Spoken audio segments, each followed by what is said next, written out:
Perfecto. Bien. ¿De qué hablamos cuando pensamos en planificación fiscal? Lo que habló Roberto es un régimen de información que está muy cuestionado. Lo que yo les voy a plantear es qué herramientas tenemos hoy, qué tipo de planificación fiscal podemos hacer en virtud de ese concepto que nos decía Roberto de qué es planificar fiscalmente. Cuando uno se reúne con el contador y dice vamos a planificar fiscalmente la situación, el objetivo es claro, es la reducción de la carga impositiva. Ahora, esa reducción de carga impositiva puede tener distintas variantes. O sea, puede ser, como bien explicaba Roberto, un menor cargo de impuesto, literalmente, o un diferimiento, ¿sí? O una diversificación de la carga impositiva a través de una reorganización, es decir, disminuir el monto del impuesto cuando uno lo divide en varias empresas. Es decir, todo tiene que ver con la planificación fiscal, pero todo está vinculado a una reducción impositiva. Ahora, cuando hablamos de herramientas de planificación fiscal, ¿hay hoy actualmente herramientas para reducir la carga impositiva? Obviamente que no hay muchas, estamos como esta situación de este muchacho que quedó solo, pero encontró algo que le ayudó a sobrevivir, entonces tenemos algo con lo cual podemos trabajar y poder reducir o al menos diferir esa carga impositiva. Dentro de la planificación fiscal, obviamente que tenemos la financiación impositiva, el diferimiento impositivo o los incentivos fiscales. Todas estas herramientas sirven para reducir la carga impositiva. Lo que yo pago hoy, porque dejo de pagarlo en un futuro o porque en el futuro lo voy a pagar, ¿sí? Y hoy teniendo en cuenta que desgraciadamente hace unos años y el futuro próximo sigue así, con la inflación mediante, implica que diferir la carga del impuesto, no disminuirla, sino trasladarla hacia adelante, hacia el futuro, es una ventaja. Desgraciadamente digo por el contexto en el que vivimos de inflación, pero también pasa a ser la planificación fiscal aquella que me permite no pagar ahora, sino pagar en el futuro ese mismo valor hoy determinado, que obviamente en moneda futura es de menor poder adquisitivo. Dentro de la planificación fiscal, algunas herramientas que ya mencionó Roberto y aquí algunas que vamos a profundizar al estilo tips, como estamos acostumbrados en este tipo de reuniones. La idea es mostrarles en estos pequeños minutos las distintas herramientas que tenemos hoy en la ley de impuesto a las ganancias y en alguna otra legislación, tanto impositiva como provincial. Dentro de la planificación fiscal también tenemos como eje principal los cierres de ejercicio, aquella planificación originaria que se hace cuando la sociedad nace y se elige el cierre de ejercicio. Tanto en la constitución de sociedades como en la planificación o en las reorganizaciones, ¿sí? Se elige el cierre de ejercicio y ese cierre de ejercicio tiene que ver con la actividad que hace la empresa y los ciclos que tiene la empresa, de manera tal de calzar la necesidad de afrontar la carga del impuesto en aquellos momentos donde sea factible financieramente. Por eso es muy importante verificar qué actividad tiene la empresa y en función de ello planificar el cierre de ejercicio y que no tiene más cuestión que un diferimiento del impuesto, la posibilidad de calzar financieramente el pago del mismo.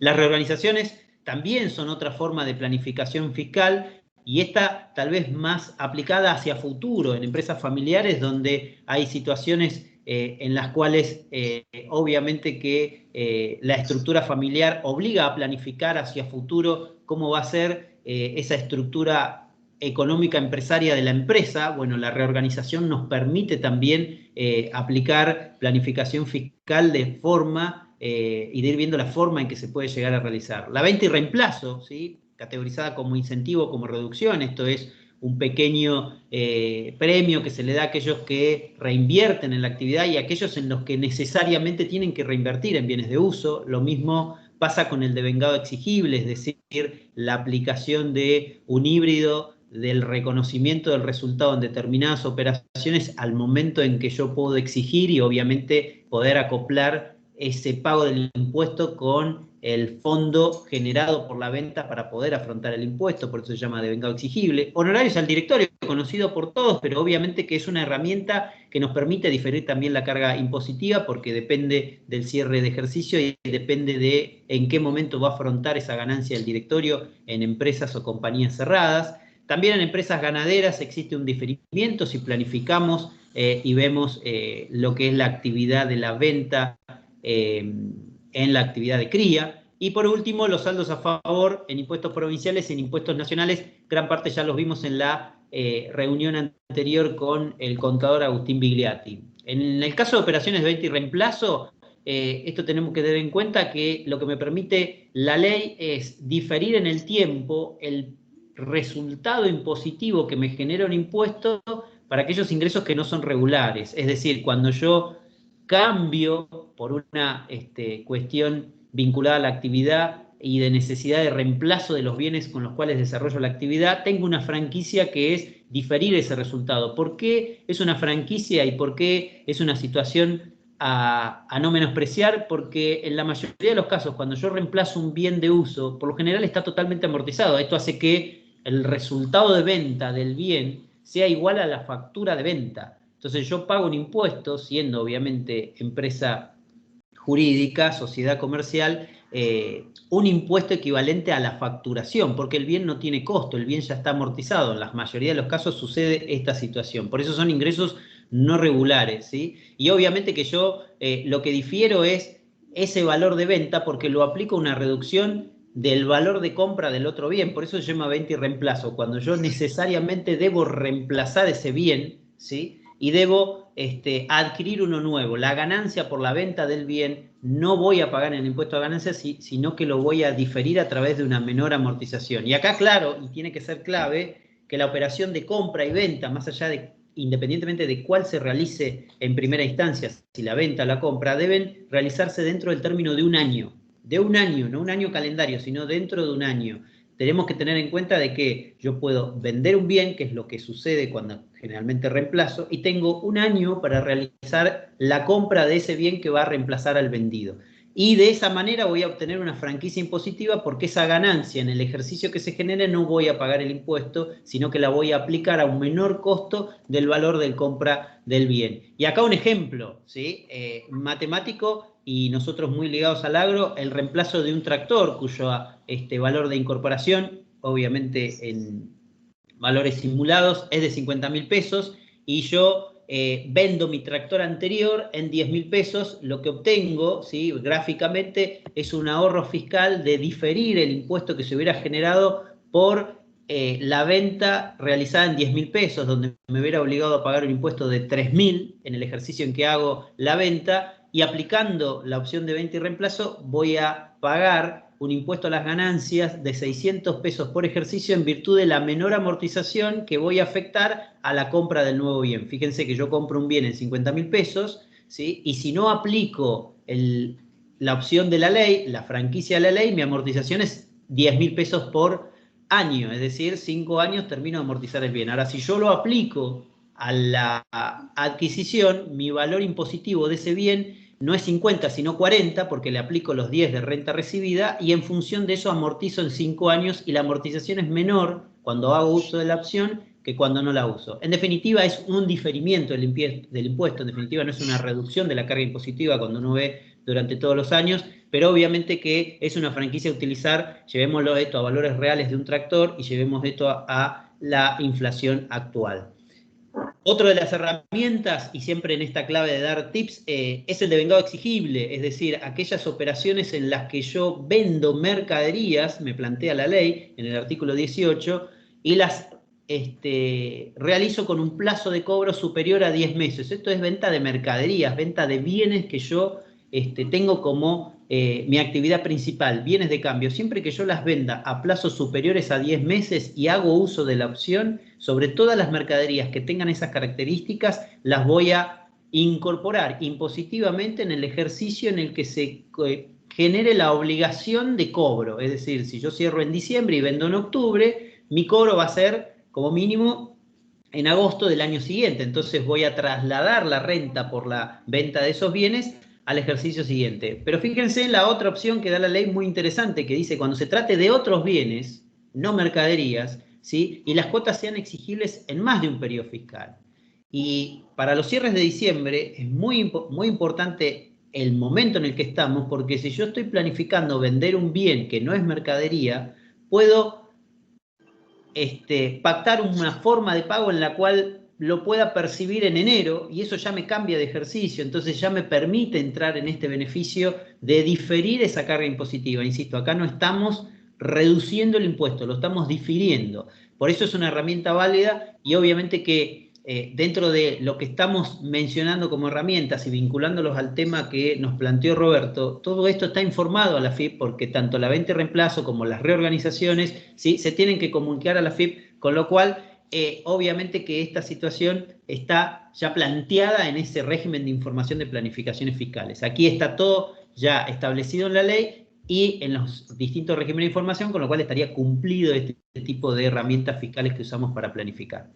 Otras de las herramientas de planificación, como les había mencionado, son los honorarios al directorio. Esto es muy importante en empresas, como dice, para el grupo económico. ¿A qué me refiero con grupo económico? Si soy el principal accionista y además director de la sociedad, y la sociedad es la que genera un impuesto considerable, yo puedo diferir parte de la carga impositiva trasladándole esa incidencia impositiva en el director, es decir, trasladándome a mí como principal accionista y director. Sigo pagando, en definitiva, la misma carga impositiva, pero una porción que es la asignada como honorario directorio, la voy a afrontar como pago al momento en que venza la declaración jurada de la persona física director y no de la persona jurídica sociedad. Entonces, termina siendo una herramienta de planificación muy válida porque inflación mediante diferimos la carga impositiva al ejercicio en el que la sociedad designa ese honorario y el director lo toma de acuerdo a la identificación individual. Hay un límite temporal porque tiene que ser obviamente antes del vencimiento de la declaración jurada de la sociedad y un límite monetario.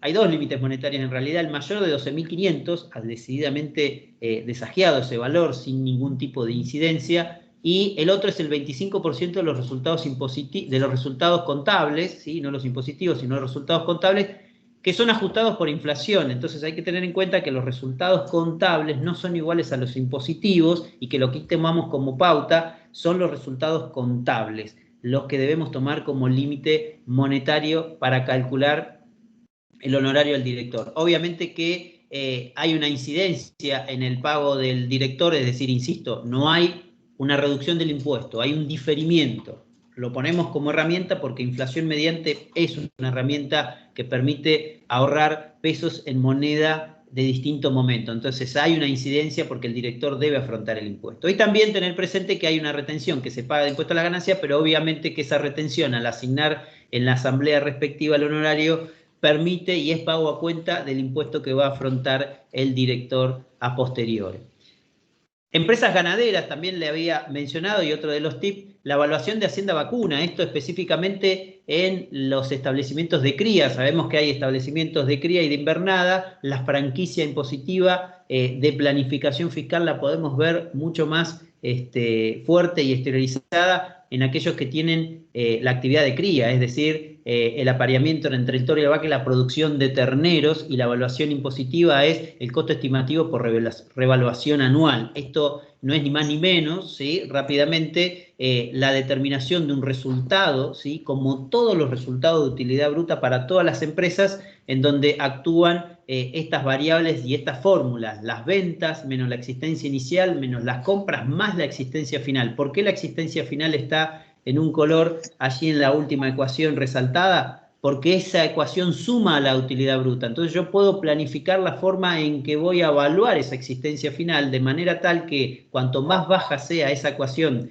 de la fórmula, más baja será la utilidad bruta que va a generar el impuesto. Como bien sabemos, la evaluación de este tipo de establecimiento es por la venta de los últimos trimestres. Entonces, cuando yo tomo las ventas del último trimestre para realizar la evaluación de toda mi existencia final, y en la ecuación de utilidad bruta la existencia final suma, entonces yo tengo la posibilidad de trabajar con las ventas del último trimestre, voy a poder planificar y voy a poder hacer una reducción del impuesto a través de una reducción de ese componente existencia final de la fórmula completa de utilidad bruta. Entonces, ¿podemos planificar en establecimientos de cría una reducción del impuesto? Sí, podemos planificar y como bien marco en la filmina, es un diferimiento de impuesto. ¿Por qué? Porque en la ecuación vimos que la existencia final suma la utilidad bruta, pero la inicial resta. Entonces al año siguiente esa situación se va a revertir. ¿Pero qué hago este año? Gano con el diferimiento del impuesto. ¿Qué es lo que tengo que hacer? Planificar las ventas del último trimestre que sirven de base para evaluar todo el establecimiento, entonces reduzco ese componente de la ecuación que es la existencia final. Por último, también dentro de planificaciones fiscales, ¿sí?, nos encontramos con los saldos a favor, porque planificar fiscalmente no solamente es reducir el impuesto, sino pensar qué hacemos a futuro con los saldos a favor que tenemos hoy. Y uno, sin lugar a dudas, y no hay que dejarlo pasar, es la gestión de los certificados de exclusión, sobre todo en los impuestos provinciales, que es uno de los mayores problemas que tienen hoy todos los contribuyentes. Digo los contribuyentes y me extiendo a los clientes del estudio, sino a todos los contribuyentes tienen saldos a favor en los impuestos provinciales porque es increíble la cantidad de regímenes de información, de retención, que conviven con los de percepción y con varias jurisdicciones, con varias provincias. En el impuesto a los ingresos brutos es el principal ingreso de las provincias a nivel tributario y no hay ninguna situación de que esto baje. Entonces hay que trabajar sin duda con los certificados de exclusión provinciales. De esto se habló Agustín en la charla que tuvimos del estudio anteriormente, Agustín Bigliati, y nos comentó qué hacíamos en Provincia de Buenos Aires, en Capital Federal y en alguna que otra jurisdicción. Pero no hay duda de que hay que tramitar los certificados de exclusión, no solamente en el impuesto a los ingresos brutos, sino también en los impuestos nacionales. Y aquí me refiero a ganancias, obviamente, y a IVA. En ganancias hay facilidades para obtener el certificado de exclusión para todas aquellas empresas que sean pymes, porque así está legislado y así es posible obtenerlo. Obviamente que implica una planificación del resultado a lo largo del ejercicio para plantearle al fisco de que no es conveniente que sufra retenciones, en este caso del impuesto a las ganancias, por estar excedido ya en la carga impositiva con los pagos a cuenta. Menciono dentro de los saldos a favor los vínculos comerciales. ¿A qué me refiero con vínculos comerciales? Aquellas operaciones que yo hago y que obviamente el producto no es exclusivo de un proveedor y que pueda yo de alguna manera cambiar ese proveedor en función de la caracterización impositiva que tiene. Hay muchos proveedores, grandes empresas, que como son grandes empresas están obligados a actuar como agente de percepción. Entonces, si yo puedo elegir, porque el producto no cambia de acuerdo al proveedor, el proveedor entre uno que tiene aplicación de regímenes de percepción y otro que no lo tiene, obviamente que la idea es poder ir hacia ese lugar. Esto de la planificación fiscal requiere de un trabajo en conjunto entre ustedes y nosotros. ¿Por qué? Porque nosotros vamos viendo el resultado de las operaciones comerciales a través de las presentaciones del impuesto al valor agregado, de las liquidaciones del impuesto al valor agregado, del impuesto a los ingresos brutos, pero también la participación activa de ustedes porque la elección del proveedor lo tienen como conocimiento diario más ustedes que nosotros. Entonces la posibilidad de alternar el proveedor para evitar percepciones va a resultar fundamental en ese renglón del saldo a favor de ingresos brutos o de IVA, pero sobre todas las cosas de ingresos brutos, con lo cual todo esto de planificación fiscal y más en los saldos a favor de impuestos provinciales es un trabajo en conjunto que debemos hacer ustedes y nosotros como estudio. Dentro de, y para terminar, las operaciones alternativas, económicas alternativas en el IVA, el saldo a favor de IVA del primer párrafo en empresas agropecuarias, es un problemón y eso hay que obviamente pensarlo porque así como uno planifica el impuesto y dentro de la planificación decimos hicimos muy bien porque diferimos la carga impositiva y el año que viene esos 150.000 pesos de impuesto que diferimos va a ser mucho más en moneda homogénea que hoy, va a tener un peso específico mucho menor. Lo mismo pasa con el saldo a favor de IVA. Lo que yo hoy congelo como saldo a favor de IVA, que obviamente se mantiene en el tiempo, va perdiendo ese valor, ¿sí? Y eso genera muchos inconvenientes a nivel financiero. Entonces, planificar fiscalmente también es ver qué hacemos con los saldos a favor, y dentro del IVA y en el ámbito agropecuario, donde hay mucho saldo a favor del primer párrafo, operaciones alternativas, opciones de operaciones económicas alternativas, puede ser de gran ayuda. El muchas gracias tiene muchos puntitos suspensivos porque esto, como mencionábamos en las mecánicas de nuestras reuniones, son tips para que tengamos en cuenta, para que sigamos trabajando en conjunto y obviamente para que esto sea un puntapié, un ingreso a planificar fiscalmente y a trabajar diariamente en lo que es la reducción de la carga impositiva, la sana reducción de la carga impositiva y no todas esas otras situaciones en las cuales se cree que uno está evadiendo impuestos. Esto es lisa y llanamente sano, reducir la carga impositiva y lo más lógico que podemos hacer todos aquellos que debemos afrontar impuestos. Bueno, hasta aquí mi parte, continuamos.